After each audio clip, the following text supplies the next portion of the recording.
دعا کرتے ہیں کہ اللہ تعالیٰ ہمیں ہر حال میں اپنی ذات سے مدد مانگنے والا بنائے اور ہم کسی غیر کی طرف آنکھ اٹھا کے نہ دیکھیں۔ اما الیک فلا، یہ سبق ہم یاد کر لیں، اور کوئی کہے جی کہ یہ کرو وہ کرو، نہیں بھائی،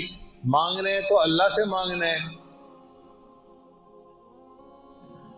اور جو لوگ کہتے ہیں نا جی کہ مزاروں پہ جاؤ اور مانگو، تو مزار والوں سے نہیں مانگنا ہوتا، یہ بھی مسئلہ سمجھ لیں۔ ہم بھی مزاروں پہ جاتے ہیں جو اہل اللہ ہیں کاملین، ان کے مزاروں پہ، مگر طریقہ کار یہ ہے کہ ہم وہاں جا کر ایصال ثواب کرتے ہیں، اور ایصال ثواب کرنے کے بعد ہم یہ دعا کرتے ہیں کہ یا اللہ یہ آپ کے مقبول بندے تھے اور میں ان سے محبت کرتا ہوں،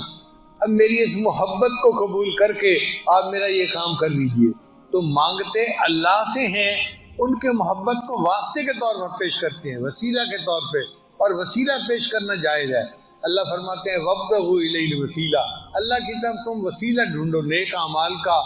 اولیاء کی محبت کا، اللہ اس کی وجہ سے تمہاری دعاؤں کو قبول فرما لیتا ہے۔ تو اس لیے طریقہ کار جو ہے نا ذرا سمجھ لیجئے کہ قبر والوں سے نہیں مانگنا ہوتا، مانگنا اللہ سے ہوتا ہے، ان کو ایصال ثواب کر کے ان کی محبت کا واسطہ اللہ کو پیش کرنا ہوتا ہے کہ اے اللہ دینے والے آپ ہیں، مشکل کشا آپ ہیں، حاجت روا آپ ہیں، اے اللہ ہم آپ سے مانگ رہے ہیں، آپ ہماری مشکل کو حل فرما دیجئے۔